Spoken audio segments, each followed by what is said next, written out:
ஒன்றே ஒன்றுதான், யாருடைய நம்பிக்கை எதுவாக இருந்தாலும் 1000 பூக்கள் மலரட்டும், என்றும் அத்தனை பேரும் சகோதரர்களாக இருப்போம், என்றைக்கும் எந்த ஒரு ஆதிக்கத்துக்கும் இடம் கொடுக்க மாட்டோம். அப்படி ஒரு ஆதிக்கம் வருகிற போது அனைவரும் ஒருங்கிணைந்து நின்று அவற்றை எதிர்கொள்வோம் என்பது மட்டும்தான் நாம் எடுத்துக்கொள்ள வேண்டிய உறுதி. நான் சொல்வதெல்லாம் திரைப்படம் பற்றி அல்ல, இந்த நாட்டை பற்றிய கவலையோடு சொல்கிறேன். அவர்கள் அரசியலை பேசுகிற போது எனக்கு சிக்கல் இருந்தது. உங்கள் கருத்துக்களை நீங்கள் சொல்லலாம், ஆனாலும் அங்கே நீ இருந்தாயே என்ன பதில் சொன்னாய் என்கிற கேள்வி என்னை நோக்கி வரும்.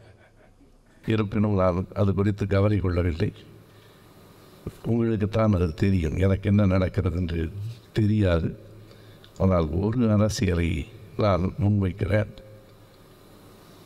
சமத்துவம், ஜனநாயகம் என்பவைகள் நசுக்கப்பட்டு கொஞ்சம் கொஞ்சமாக அது முன்னேறி கொண்டிருக்கிறது. அவர்களை குறைத்து மதிப்பிடுவது நமக்கு சரியானதில்லை. எண்ணி பாருங்கள், அவர்கள் பாபர் மசூதியை இடித்து விட்டார்கள், காஷ்மீரத்தை சிதைத்து விட்டார்கள், பொருளாதார அடிப்படையில் இடஒதுக்கீடு என்பதை கொண்டு வந்து விட்டார்கள். அடுத்து வரப்போவது பொது சிவில் சட்டம். இந்த நேரத்தில் அத்தனை பேரும் விழிப்பாகவும் ஒன்றாகவும் இருக்க வேண்டும். 2024 ஏமாந்தால் அதற்கு பிறகு என்ன நடக்கும் என்று சொல்ல முடியாது.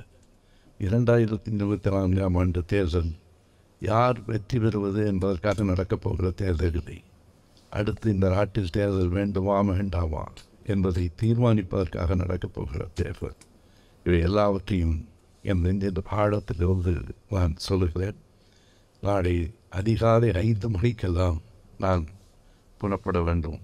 திருநெல்வேலியில் கூட்டம் இருக்கிறது. ஆனாலும் உண்மையாக சொன்னால் உங்கள் எல்லோரையும் புறவும் ரமேஷ் அவர்களோடு எனக்கு நெருக்கமான பழக்கம் கூட இல்லை. அவர் பழகிற விதம், காட்டுகிற அன்பு உண்மையானதாக இருக்கிறது என்று நான் நம்புகிற காரணத்தால் இந்த படம் ஒரு ஆன்மீக படம்தான் என்று தெரிந்தும் தான் நான் வந்தேன். உங்களோடு 2 மணி நேரத்திற்கு மேலாக அமர்ந்து இந்த படத்தையும் நான் பார்த்தேன். நீங்கள் காட்டும் மதிப்புக்கும் அன்புக்கும் என்றைக்கும் நேர்மையானவராக இருப்பேன்.